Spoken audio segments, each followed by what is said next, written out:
The relationship between violence and being. Erich Fromm's perspective from my book, The Search for Being. What is the relationship between violence and being? Psychoanalyst Erich Fromm, author of The Anatomy of Human Destructiveness and over 20 other books and numerous articles, may have the answer. Fromm said there were two types of aggressive behavior: benign aggression and malignant aggression. People share benign aggression, he tells us in his book, with the animal kingdom. When our vital interests are threatened, we either fight or flee. The purpose of this defensive aggression is survival, and when the threat ceases, so does the aggression. The threat that precipitates it could be to our life, our health, our freedom, our property, or a threat to our values or ideals or self-image. It could be provoked by some threat we anticipate in the future or by the influence of others who see dangers, whether they are really present or not. But there is another type of aggression that has no purpose that is unique to people, whereby they kill and torture for pleasure. Fromm calls this type of aggression malignant aggression and tells us this more destructive aggression results from the frustration of man's existential needs. The environment one grows up in is pivotal in this type of aggression. It is not innate. It occurs when a person's genuine human needs are not met, when his potentialities, human capacities, are not allowed to unfold. Violence, Fromm tells us in his book, The Heart of Man, is a substitute for productive activity, a way people cope with feelings of impotence. We can only affect others through our activity, Fromm says, our ability to love, to express ourselves, to change things through productive work. I am because I affect, wrote Fromm. If we can't affect people through love, we can affect them through pain and suffering. Killing is one way of experiencing that one can produce an effect on another human being, Fromm said in The Anatomy of Human Destructiveness. When a person can achieve a sense of potency and purpose through love and creation, he deals with feelings of powerlessness and emptiness and insignificance through destruction. A person can only get a feeling of strength and fearlessness, Fromm believed, by developing his own powers. Aggressiveness, Fromm said, is one effective way people use to rid themselves of their anxiety. Ineffectiveness, Fromm contended, was one of the most unbearable experiences a person can suffer, and he will do almost anything to get rid of it. Take drugs, drink alcohol, even torture and murder. It is a human need to be able to move other people, to be able to change things, to be able to express our will. All these things add to our sense of effectiveness in the world. When we can affect people in positive ways, we can affect them by experiencing their fear. The more impotent a person feels, Erich Fromm maintained, the more apt he will be to solve the problem of existence through acts of destructiveness. The man who cannot create, Fromm said, wants to destroy. People need to be able to make sense of their lives, to experience an optimum level of intensity and strength, where the productive person has learned to rely on his own inner resources. The non-productive person has not. We all have a need for a certain minimum excitation and stimulation. This is another existential need that can lead to destructiveness when frustrated, Fromm said. Among the bored, Fromm said, there are more instances of extreme forms of destructiveness. Alcohol and drugs, two other problems in our society, are two other ways people use to forget their boredom, Fromm maintained. Our need for stimulation and excitement can be met through an interest in people or art or nature or ideas, or, Fromm said, through torture and murder. Where the productive person finds stimulation in the use of his imagination, in original thinking, in creative planning, someone living a boring, dull, repetitive life might only find stimulation in rage, in cruelty, in the passion to destroy, Fromm said. There are two forces, Fromm tells us, operating in most men: biophilia and necrophilia. Biophilia, Fromm said, is biologically given. It is a love of life, of growth, of freedom, of construction. Children acquire a love of life from parents who love life, Fromm said, and when they do things that are genuinely interesting. Necrophilia is a love of all that is dead, decayed, putrid, sickly. It is a passion to transform that which is alive, to destroy for the sake of destruction, the exclusive interest in all that is purely mechanical, Fromm said. The necrophilious character, Fromm said, believes that force and violence are the only ways to resolve conflicts. Their interests are in sickness and in death. They present their ideas in a lifeless manner, relishing the past, not the present, or the future. They are fascinated with technique, war. Of them, Fromm said, they want to destroy everything and everybody, often even themselves. Their enemy is life itself. Most men, Fromm said, have both necrophilious and biophilious tendencies. Our behavior depends on which of these trends are the strongest in us. Only rarely do we see a person exclusively oriented by biophilia or necrophilia. An interaction of individual, genetic, familial, and social factors explain why a person grows up to have primarily biophilia or necrophilia tendencies, Fromm contended. Our society, Fromm warned, is moving in the direction of more and more alienation. Fromm believed social conditions were creating certain character traits in people that predispose them to destructiveness. The most prevalent character orientation in our consumer democracy is the marketing orientation, Fromm said. A person of this character orientation aims to derive profit through favorable exchange. Everything to him, Fromm said, is a commodity. Even his body is seen as an instrument for success. It must look youthful. He wears an appropriate smile, projects the appropriate image. He completely adapts his personality to the cultural pattern, falling completely with the expectation of others at the expense of his individuality and spontaneity. Like the necrophiliac, his interest is not in life, in people, nature, ideas, but in that which is not alive, machines, gadgets, things. Even his sex is a matter of techniques. He's out of touch with his feelings. Instead of joy, he seeks fun and excitement. He pollutes the environment, puts technical progress above human values. He is a cerebral intellectual. His is a cerebral intellectual approach to life. How does it work? How can it be manipulated? What is it worth? Passion with him is dead, if it isn't the passion to win.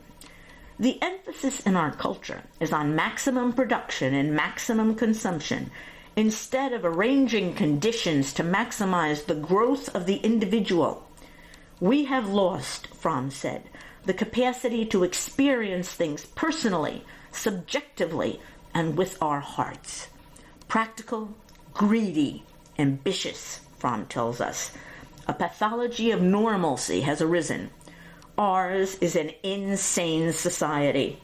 Push our alienated new man around, hurt his extreme sensibilities, and destructiveness, Fromm said, may well be the outcome, especially with those who are neither socially rewarded nor have a place in the social structure that is meaningful to them. The predicament of people in our time, Fromm said, is they no longer perceive themselves as a center of activity. Their will is sapped. They play no part in planning their work. They look for excitement instead of joy, for power and prosperity instead of growth. They try to relieve their emptiness through ever-increasing consumption of things, of drugs, of alcohol, of sex. They listen to what is common sense and public opinion instead of the stirrings of their own heart. The socially well-adapted person today, Fromm said, is often neurotic when viewed in terms of human values, sacrificing much of her real self to perform successfully socially. She overcomes her sense of separateness by conforming to the group's practices and beliefs. In capitalism, Fromm said, economic activity, success, material gains become ends in themselves. It would seem, Fromm said, that the amount of destructiveness to be found in individuals is proportionate to the amount to which expansiveness of life is curtailed. Destructiveness, he said, is the outcome of the unlived life. People are destructive, Fromm said, because conditions are not available for their growth. Dormant destructiveness, he tells us, is due to certain permanent conditions in a person's life, like poverty, extreme boredom, impotence, and can break out abruptly. Perhaps the main theme that runs through all of Fromm's writing is the importance of freedom. Freedom, Fromm tells us, is the fundamental condition for any growth. The suppression of freedom, he tells us, is always accompanied by hatred. Our love of life is only nurtured, he said, when what we do is genuinely interesting. It's when we do what we love that we feel a surging sense of vitality. Then our actions come from the essence of who we are, and we actualize our individuality. If we are concerned with a person's growth, Fromm said, we allow him to grow and unfold as he is and in his own way. Meaning in life, Fromm said, comes from the very act of living, from doing what genuinely interests us, from saying what we genuinely feel and think. It's when we live with such integrity, expressing ourselves in what we do, that we develop a strong sense of identity. A person with such a strong sense of self, Fromm said, is capable of affirmation of others, living with them on the basis of equality.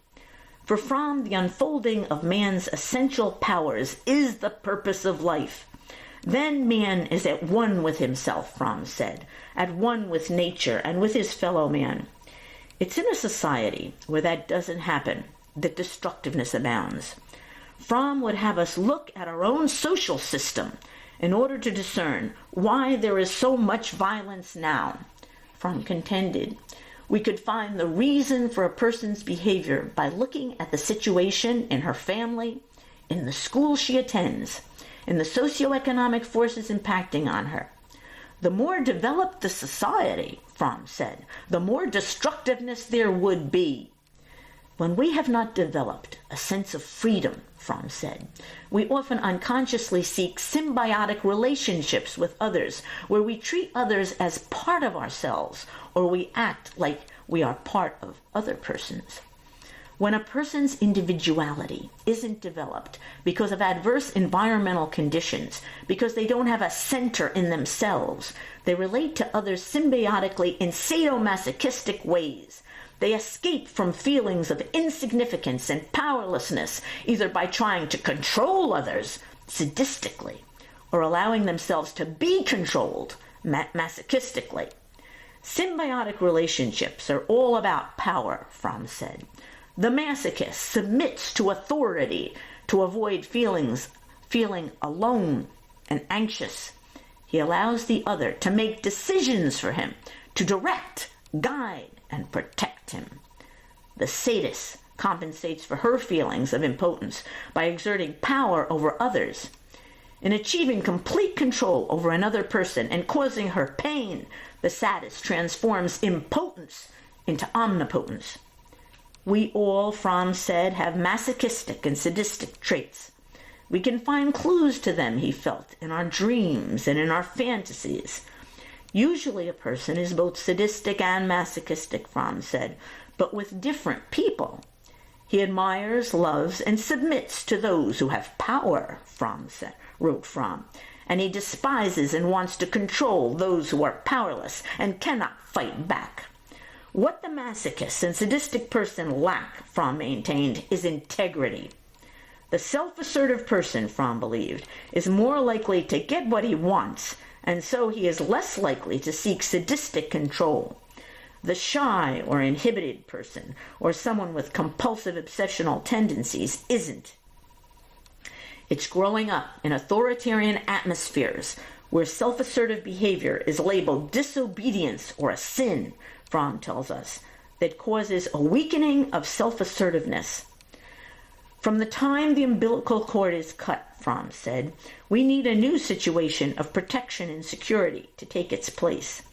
We need to feel a sense of unity inside ourselves, with nature and other people. These effective ties, Fromm tells us, save us from feelings of isolation and a feeling of being utterly lost. It requires a strong sense of self, willing to take risks, bear conflict and doubt, take responsibility to follow an individual path, Fromm said.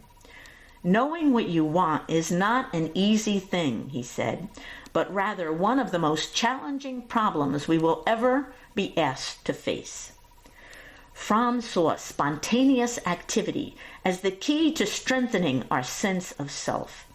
He said, in all spontaneous activity, the individual embraces the world. For the self is as strong as it is active, he went on. What is important, Fromm said, is the process and not the result. Fromm described real happiness as deriving from the experience of inner-directed activity in the moment. If the individual realizes himself by spontaneous activity and thus relates himself to the world, he ceases to be an isolated atom. He and the world become part of one structuralized whole. He has his rightful place, and therefore his doubt concerning himself and the meaning of life disappears.